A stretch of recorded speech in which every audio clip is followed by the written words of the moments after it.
Resulta que se les ocurrió, muy simpáticos, borrar un mural aquí en Toluca para colocar publicidad de Alejandra del Moral. Así es, en el poblado de Santa Cruz Azcapotzaltongo, al norte de Toluca,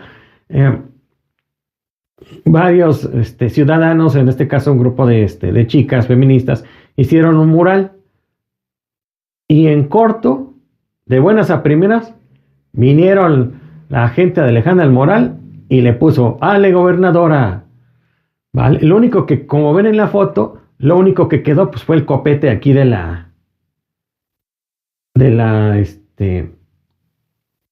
personaje que pintaron en el mural, pues la que con una evidente prueba de que la cultura no les importa un reverendo cacahuate, porque hay que tener el mínimo de sentido común de que no puedes ir, borrar, acabar con una obra de arte, una obra venida de la expresión de la ciudadanía, del pueblo, que refleja el sentir y envían un mensaje, el colectivo o la persona que lo haya pintado, que estamos muy necesitados de arte precisamente. El mundo sería otro si todos le dedicáramos quizás una pequeña parte de nuestro tiempo a alguna expresión de las artes, ya sea plástica, música, lo que ustedes quieran.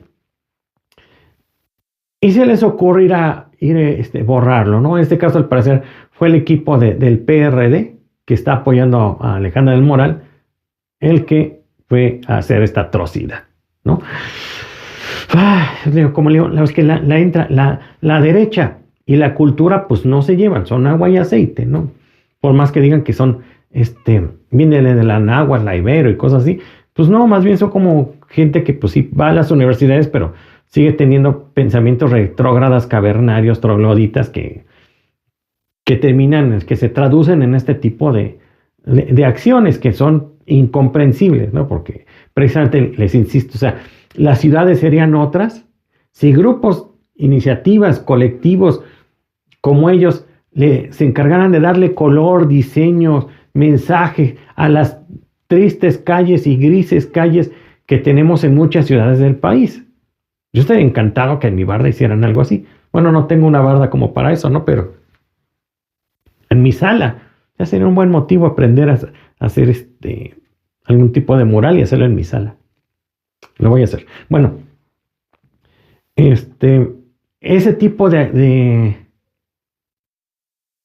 iniciativas son las que necesitamos.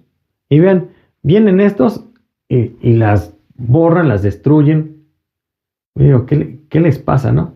Por cierto, este tema me dijeron que se había escuchado un poco mal la vez pasada, por eso lo estoy repitiendo, pero bien vale la pena porque, no, que miren aquí las jóvenes muy contentas. Me parece que fue un concurso de murales en donde en diversas partes de esta zona de Toluca se hicieron murales. Y la verdad que, pues, muy padres. Pues sí, bueno, es más de ondas feministas, que seguramente yo como troglodita, machirulo, no las entiendo. Pero reconozco que es una expresión, con un motivo, ¿no? Miren, también esta, por ejemplo, también es de allá. Pues le están echando ganita, ¿no? Le invierten su dinerito, su tiempo. Quieren, como le digo, enviarle un mensaje a sus propios vecinos, a la propia comunidad y al mundo, para que de pronto vengan esos cavernarios y hagan esto. Pues como que no, ¿verdad? Y del otro lado también hay una barda porque van a decir los del PRI. Es que hay una barda de Morena pintada ahí. Sí, pero el dueño de esa barda dio permiso. En este caso, al parecer, el dueño de la barda no dio el permiso. Que esa es otra cosa que hay que ir determinando. En el caso de la barda que fue pintada con Morena, pues sí hay permiso. Además que no había ningún tipo de mural. Era una barda que estaba libre. Acá no. Acá sí estaba ocupada por un mural precisamente hecho pues por mujeres, ¿no? Que como le trataban de dar un mensaje. Y por eso, insisto, insisto que por eso y por mucho más, es el fin de este periodo de partido, de dictadura de partido político en el Estado de México, de la corrupción galopante, de la corrupción cínica, sin llenadera, de un grupo varios grupos, pero precisamente el grupo principal es el grupo Atlacomulco, de donde han surgido muchos funcionarios públicos, políticos, gobernadores y gente de la misma realidad que se han enriquecido a costa precisamente de estos impuestos, los míos y de nuestros derechos. Nosotros caminando en terracería, sin alumbrado público, con deficiente servicio público, no hay de transporte, perdón, no hay medicamentos, etcétera, etcétera, etcétera. Y estos cuates dándose la gran vida, ¿no? Haciéndose millonarios, cotizando en la bolsa, gracias a sus relaciones con el poder o a sus negocios con el poder. Ya díganle a la familia Hank, ¿no? Que de aquella historia del profesor rural, pobrecito de Santiago Tanquistenco, que por ahí se hizo amigo de Isidro Favela y del otro grupito y gente a hacer hoy en día, pues ya, bueno, ya falleció, pero uno de los hombres más ricos de México y sus hijos, pues dueños de un emporio de muchas empresas, ¿no? Pero bueno, como les digo, esto ya hasta aquí va a pintar. Y vaya que conozco muchos priistas, no, conozco cientos de priistas que están rabiando en este momento porque, pues la verdad que se están perdiendo la gallina de los huevos de oro.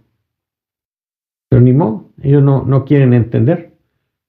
Y miren, por ejemplo, insisten a estas alturas que a México se lo está llevando el tren, pero vean lo que dicen en España de México, ya para cerrar. Referencias que vigilamos en el día de hoy. Bueno, ayer les hablábamos de esta reunión bilateral, este encuentro entre Estados Unidos, México y Canadá.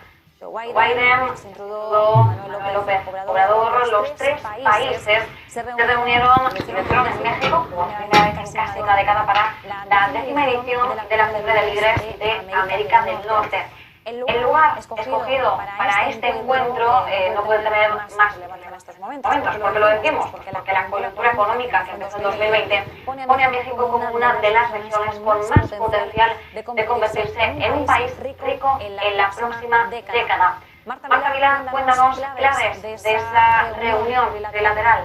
Bueno, pues Marta, muy buenas tardes. En primer lugar, decías que bueno, es uno de los que más potencial tienen ahora mismo para convertirse en un país rico, pero no solo eso, para quitarle el puesto también a China como superpotencia, pero superpotencia que además es la fábrica del mundo. Bueno, ¿a qué nos referimos? Está ocurriendo en México toda una revolución industrial por la que, bueno, pues hay un fenómeno que realmente es la causa, ¿no?, de esa revolución industrial que tiene un nombre, es nearshoring. Eso básicamente se refiere al fenómeno de que las empresas relocalicen su producción en determinadas áreas. En este caso estaríamos hablando de una relocalización que se daría en México. Lo que está pasando ahora es que Estados Unidos y China han dejado de producir uno en el país del otro, es decir, Estados Unidos en China y China en Estados Unidos, para producir en un país concreto, que es México, al final el país vecino de los Estados Unidos. Bueno, tiene una explicación muy sencilla este fenómeno de nearshoring. Al final, a Estados Unidos, después de la tensión que hay desde hace años con China, también empezando un poco por la guerra comercial en 2018 y terminando ahora también por la situación de Taiwán, pues claro, no le interesa depender de este país, de China, de Asia en definitiva, para seguir produciendo y además a unos precios muy baratos. Por eso en México ha encontrado, bueno, un aliado, un vecino, desde luego un país amigo con costes logísticos. baratos, bajos, también con costes de transporte muy bajos y además con mano de obra cualificada para estos asuntos. Lo mismo para China, pero al revés.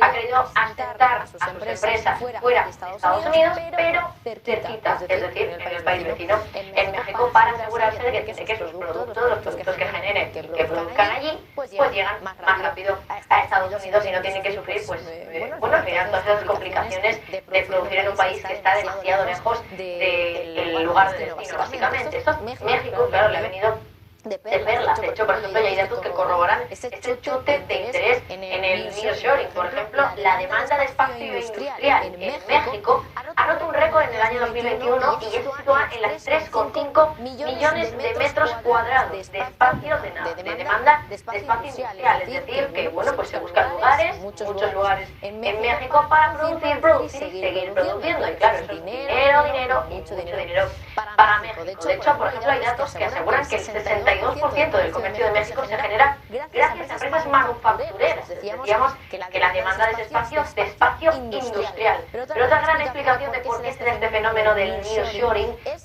ese acuerdo comercial entre México, Estados Unidos y Canadá que se firmó en 2020 y que se conoce como el TMEC. Bueno, es que hay que decir también que de los tres países, México, Estados Unidos y Canadá, México es quien más se beneficia de los tres exportando sus productos a los otros dos, a Estados Unidos y a Canadá. Y de hecho, 8 de cada 10 productos y servicios exportados en México se venden gracias a este acuerdo de TMEC, según la revista Forbes. Por lo tanto, la conclusión que sacamos básicamente es que gracias a su ubicación estratégica, desde luego, a la pandemia y a todo lo que ha supuesto de cuellos de botella cuando se producía prácticamente todo en China. Y también un poco por la tensión geopolítica que hay ahora mismo en todo el mundo, todo esto ha hecho que México cada vez tenga más potencial para ser la nueva fábrica del mundo y por tanto la nueva superpotencia que quién sabe, igual algún día también podría llegar incluso a ser algo parecido a lo que es China hoy en día.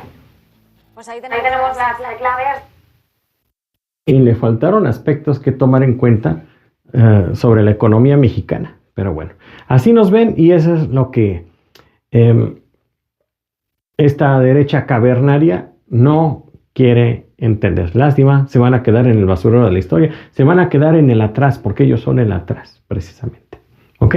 Bueno, pues gracias, divergentes. Suscríbanse, comenten, compartan y nos estamos viendo la siguiente. Bye.